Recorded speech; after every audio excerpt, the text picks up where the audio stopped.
আব্দুল রহমান পার্থ বেরিসা পার্থ, আপনি আমাদের অনুষ্ঠানে আমাদের সাথে যুক্ত হয়েছেন, সেজন্য আপনি কৃতজ্ঞতা এবং শুভেচ্ছা জানবেন। আমি প্রথমে মাহি ভাই আপনার কাছেই যেতে চাই যে সর্বশেষ সংবাদ সম্মেলন করে আপনি বলেছেন 2018 সালে আওয়ামী লীগের সঙ্গে জোটবদ্ধ হয়ে নির্বাচন করা ভুল ছিল, আর 2024 সালে আওয়ামী লীগের সঙ্গে জোট না করে নির্বাচনে অংশ নেওয়া সঠিক সিদ্ধান্ত ছিল। কিন্তু আমরা সেটাই দুটিকেই দেখতে চাই যে, বা কেউ কেউ এটিকে দেখতে চায় যে মাহি ভাই এটা হচ্ছে আপনার সুবিধাবাদী একটা অবস্থান। আপনি 2018 সালে এক ধরনের সুবিধাবাদ নিয়ে আসলে নির্বাচনে গিয়েছিলেন, 2024 সালে আপনার সাথে বনিবনা হয়নি বলে আপনি সেই নির্বাচনে যান নাই। কিন্তু বাংলাদেশের রাজনীতিতে শেখ হাসিনা গত 15 বছর যে দুঃশাসন, যে অপকর্ম চালিয়েছেন, তাকে শক্তিশালী করতে তার পাশে থাকতে আপনার একটা সক্রিয় অবস্থান ছিল। কেউ কেউ বলে থাকেন মাহি ভাই ডোন্ট কিল মি, এটা আমার প্রশ্ন না, অনেকেই এই প্রশ্ন করে থাকেন। মাহি ভাই আপনার কাছ থেকে একটু আমরা এটা শুনতে চাই। জি, থ্যাংক ইউ, ধন্যবাদ খালেদ ভাই। 6 বছর পর আজকে পার্থর সাথে একই টক শোতে আসছি, সেটা একটা ভালো জিনিস। পার্থকেও অনেক অনেক অভিনন্দন জানাচ্ছি। এটা আসলে আমার একই উপলব্ধি যে আমি মনে করি যে মানুষ এটা 18 নির্বাচনে মনে করে এবং 24 নির্বাচনে মনে করার যথেষ্ট কারণ সাধারণ মানুষের মধ্যে আছে, এটা আমি জানি। মানে এই সরকারকে সক্রিয়ভাবে সমর্থন করার মতো কোনো উদ্যোগ আসলে আমি কিন্তু কেউ দেখে নাই। দেখে বললে অনেক কিছু আমি শুনি, বলে যে এমনও আমার কাছে উঠতেছে আপনি গত 16 বছর ধরে 17 বছর ধরে সরকারকে সহযোগিতা করে গিয়েছেন, এগুলো এখন অনেকে বলে। কারণ শেষ যেই ঘটনাটা ঘটে, শেষে যেই মানুষ যে সিদ্ধান্তগুলি নেয় সেগুলিকে আসলে মানুষ মনে রাখে। তো 18 নির্বাচনে যাওয়ার ব্যাপারে আমি বলিনি, তবে আওয়ামী লীগের সাথে জোটবদ্ধ নির্বাচনে যাওয়াটা আমার নিজের দলের আদর্শের সাথে এক ধরনের সমঝোতা করে দিয়ে আমি নির্বাচনে গিয়েছি। সেটা একটা স্বার্থপরের মতো কাজ আমাদের ছিল, সেটাকে আমরা স্বীকার করেছি। এবং স্বার্থটা ছিল যে আমাদের নিজের অস্তিত্ব রক্ষার প্রশ্ন ছিল, অনেকগুলি বিষয় ছিল যেগুলো আমরা রাজনীতিতে আসলে অস্তিত্বের ভয় পেয়ে রাজনৈতিক নেতৃত্ব দেওয়া উচিত না, সেখানে আমাদের অবশ্যই একটা গ্রস মিস্টেক হয়েছে এবং সেটা আমি স্বীকার করেছি। আর 24 নির্বাচনটা একটু ব্যতিক্রমধর্মী ছিল। 24 নির্বাচনে আওয়ামী লীগের সাথে আমার কোনো ধরনের বোঝাপড়া হয়নি, এটা মনে করার কি কারণ আছে আমি আসলে বলতে পারবো না। কারণ 24 নির্বাচনে 2-3-4 বছর আগে থেকে কিন্তু আওয়ামী লীগ ইসলামের কোনো বোঝাপড়া ছিল না। 18 নির্বাচনের পর আমার কোনো অনানুষ্ঠানিক কোনো বৈঠক আওয়ামী লীগের সাথে সেভাবে আমাদের হয়নি। যেখানে কোনো ধরনের বোঝাপড়াই যেখানে ছিল না, সেখানে নির্বাচনে যাওয়ার সম্ভাবনা আসলে প্রথম থেকেই জানতাম যে পরবর্তী নির্বাচন এখানে আমরা করছি না, এই সিদ্ধান্ত আমাদের মধ্যে মোটামুটি ভাবে ছিল। আমাদের নির্বাচনে অংশগ্রহণ করার মূল কারণ ছিল আওয়ামী লীগ সরকারের সময় বিরোধী দলগুলোর জন্য রাজনীতি করাটা খুব কঠিন ছিল এবং আমাদের দল তো খুব বড় দল না, ছোট দল। সেখানে 24 নির্বাচনের অংশগ্রহণ না করতে পারলে আমরা আমাদের রাজনৈতিক অবস্থান ব্যাখ্যা করতে পারবো না, এরকম একটা ধারণা আমাদের ছিল। এবং যেখানে আমরা কিন্তু নির্বাচনে প্রচারণার সময় কিন্তু আমাদের পুরো আমরা যে আবার we have come back to our own philosophy, সেটা প্রকাশ করবার জন্যই কিন্তু তখন নির্বাচন করেছি। আপনি দেখবেন যে নির্বাচনের বিষয়ে কিন্তু অনেক দলের সাথে আলোচনা হয়েছে। নির্বাচনের আগে আমার রাজনৈতিক বন্ধুদের সাথে আলোচনা হয়েছে এবং সবাই আমাকে তখন বলেছে, আমি প্রথম থেকেই বলেছি যে না, আমি আওয়ামী লীগের সাথে সমন্বয় নির্বাচন করবো না, তবে আমি নির্বাচন করবো, নির্বাচনটা না করলে আমি আমার রাজনৈতিক অবস্থার ব্যাখ্যা করতে পারবো না। সেই পদক্ষেপটুকু আমরা শুধুমাত্র 24 নির্বাচন নিয়েছিলাম। না মাহি ভাই, অনেকে এটা বলে থাকেন যে 2018 সালে আওয়ামী লীগের শাসনের বিরুদ্ধে ভোটে দাঁড়ানোর জন্য মরহুম রাষ্ট্রপতি বদরুদ্দোজা চৌধুরীর নেতৃত্বে, বদরুদ্দোজা চৌধুরী এবং ডক্টর কামাল হোসেনের নেতৃত্বে একটা প্ল্যাটফর্ম করা, সেই প্ল্যাটফর্মের মধ্যে বিএনপি সহ অন্যান্য বিরোধী দলগুলিকে আমন্ত্রণ জানানো এবং সেটাকে সবগুলিকে একটা জায়গায় নিয়ে আসার ক্ষেত্রে একটা স্বপ্ন বা একটা বাস্তবতা তৈরি হয়েছিল। কিন্তু অনেকে এটা বলে থাকেন যে আপনি একা সেই আন্দোলনটাকে ঠেকিয়ে দিয়েছেন, বদরুদ্দোজা চৌধুরীকে সেখানে যেতে দেননি, ডক্টর কামাল হোসেনকে আপনি সিঙ্গেল আউট করেছেন, যেটা আসলে ভবিষ্যতে বিএনপির জন্য অনেক ক্ষতিকর হয়েছে। এই ব্যাপারটা নিয়ে কি কোনো একটু কিছু বলবেন মাহি ভাই? মানে আমার এগুলো তো আসলে রাজনীতিতে এক এক ধরনের বিশ্লেষণ, এক এক ধরনের ব্যাখ্যা থাকবে, কিন্তু আমাকে ব্যাখ্যা দিতে হবে। এখানে আসলে ডক্টর কামাল হোসেনকে সিঙ্গেল আউট করা হয়নি, ডক্টর কামাল হোসেন মানে আমাদেরকে সিঙ্গেল আউট করেছে। আমরা শেষ দিনে যখন ঐক্যফ্রন্ট ঘোষণা হয়, সেই যে মিটিংটা দেওয়া হয়েছিল, সেই মিটিং এর সময় এবং স্থান আমাদেরকে দেওয়ার আমন্ত্রণ জানা হয়েছিল ডক্টর কামাল হোসেন সাহেবের বাসায়। আমরা কিন্তু সাবেক রাষ্ট্রপতি বিজয়ী সাহেবকে সেখানে উপস্থিত হয়েছিলাম, কিন্তু সেখানে তিনি ওনার বাড়িতে ছিলেন না, বাড়ির দরজা বন্ধ ছিল। আমরা সেখানে অনেকক্ষণ অপেক্ষা করে বাসায় ফিরে এসেছি এবং সেদিনই বাসায় ফিরে আস্তে আস্তে আমরা শুনি যে ডক্টর কামাল হোসেনের অফিসে বসে তাদের চূড়ান্ত সিদ্ধান্ত হয়েছে এবং তারা ঐক্যফ্রন্টের ঘোষণা দিয়েছে। তাদের কামাল হোসেন সাহেবকে সিঙ্গেল আউট করার কোনো বিষয় ছিল না। আর দ্বিতীয় যদি বলেছেন যে আমি বাধা দিয়েছি বা আমি একক সিদ্ধান্ত নিয়েছি, এই বিষয়ে জনগণের এই ধরনের ধারণা থাকাটাও খুব স্বাভাবিক, কারণ আমি কিন্তু বিকল্পধারার মুখপাত্র।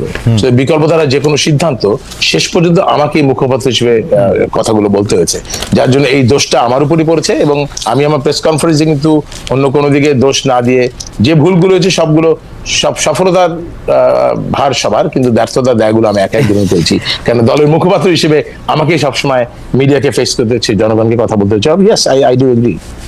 মাই ভাই, এই পর্যায়ে এটা আমার শেষ প্রশ্ন। আপনি বলেছেন যে আওয়ামী লীগ আমলে বিরোধী দলের রাজনীতি করা কঠিন ছিল। আপনি যেটা করেছেন বা বিকল্প ধারা যা করেছে, মানে আমি মরহুম রাষ্ট্রপতি জনাব চৌধুরীকে এর মধ্যে আনতে চাই না, আমি আপনাকেই বলতে চাই, আপনি যেটা করেছেন সেটাকে কি রাজনীতি বলা যায়?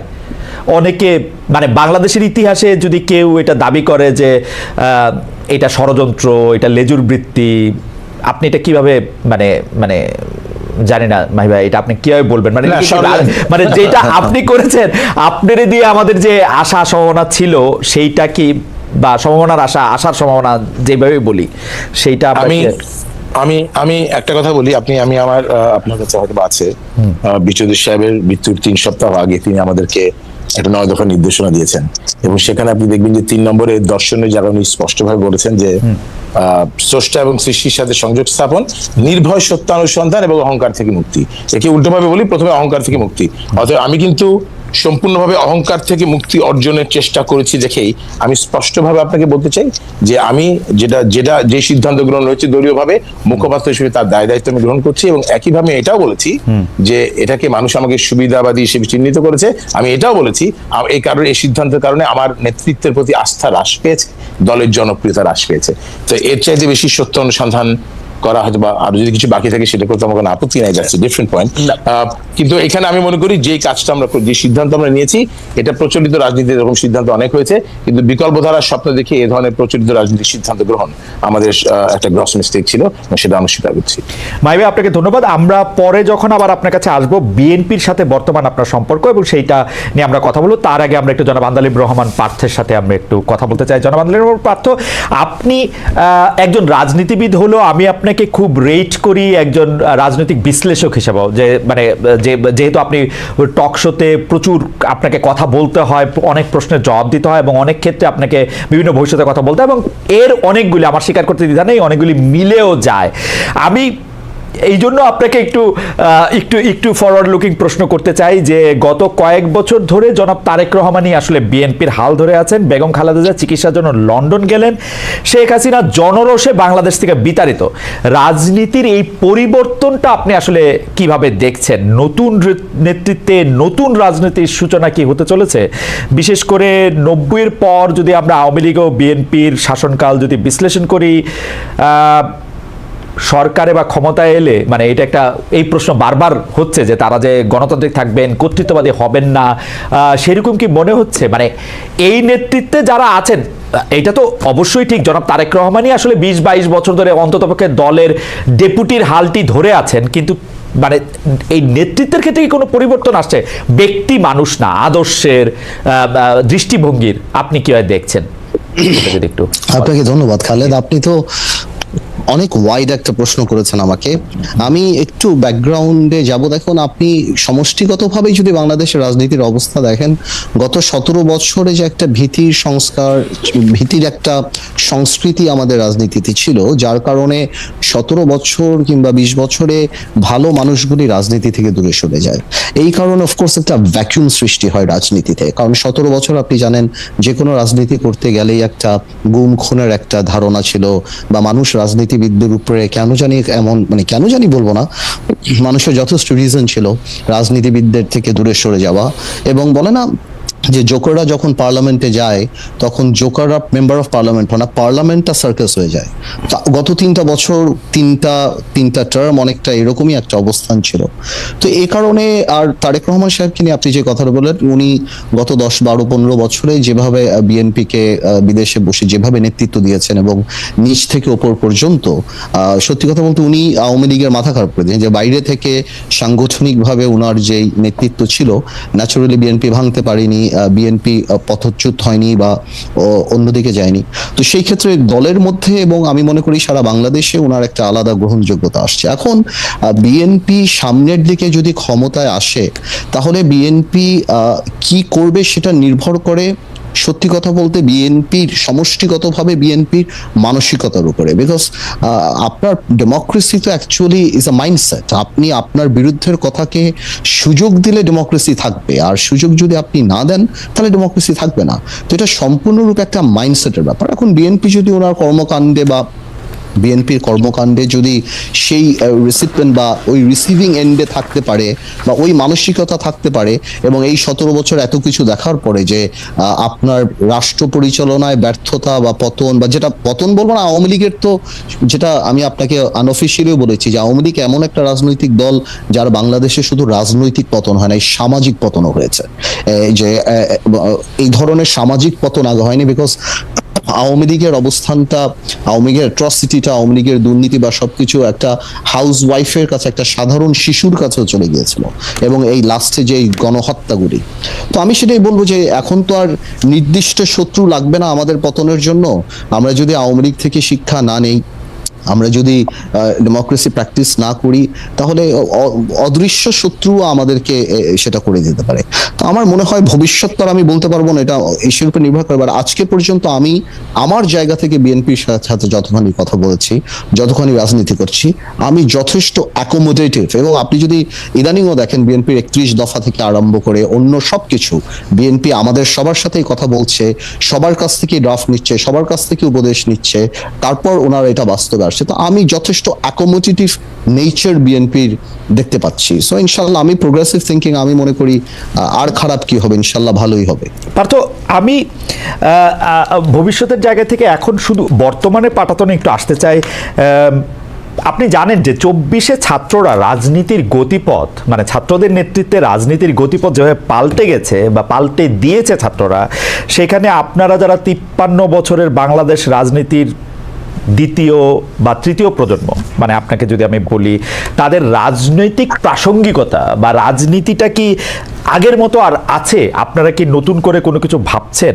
আপনি নতুন করে কিছু ভাবছেন কিনা, মানে আমি আপনারা, এটা অনারিফিক প্লুরাল পার্থ। তো কারণ হচ্ছে যে অনেক ক্ষেত্রে আমরা এক ধরনের ক্যান্সেল কালচার দেখতে পাচ্ছি। মনে হচ্ছে যে মনে হচ্ছে যে আগের কিছু জিনিস বাতিল করেই নতুনের জন্ম হচ্ছে। সেক্ষেত্রে আপনি নিজেকে কোথায় দেখতে পান ব্যারিস্টার পার্থ? খালেদ, আপনার কথাগুলি অনেকখানি ভেঙে গিয়েছে, বাট তারপরও আমি যতখানি ধরতে পেরেছি আপনার কথাগুলি, your voice is breaking down, so but আমি তারপরও যতখানি বুঝতে পারছি। আমি কি আবার বলবো? হ্যাঁ, আপনি একটু আরেকবার যদি বলেন। পার্থ, আমরা যেটি দেখতে পাচ্ছি সেটি হচ্ছে যে 24-এ ছাত্ররা রাজনীতির গতিপথ যেভাবে পাল্টে দিয়েছে বা তাদের নেতৃত্বে রাজনীতির গতিপথ যেভাবে পাল্টে গিয়েছে, সেই ক্ষেত্রে আপনি রাজনীতির দ্বিতীয় প্রজন্ম হিসাবে নিজের প্রাসঙ্গিকতা ধরে রাখতে আপনাকে কোনো পরিবর্তন আনতে হচ্ছে কিনা, আপনি আগের মতোই আছেন কিনা? বিশেষ করে আমরা দেখতে পাচ্ছি যে একটা ক্যান্সেল কালচার আমরা স্পষ্ট দেখতে পাচ্ছি, একে বাতিল করে দেয়, একে বাদ করে দেয়, একে ক্যান্সেল করে দেওয়া, এবং সেটা আবার খুব গর্ব করে বলা। আপনি সেটাকে কিভাবে দেখেন ব্যারিস্টার পার্থ? আমি যতটুকু ধরতে পেরেছি, বিকজ আপনার কথা ভেঙে যাচ্ছিল, বাট আমি একটা কথা বলি,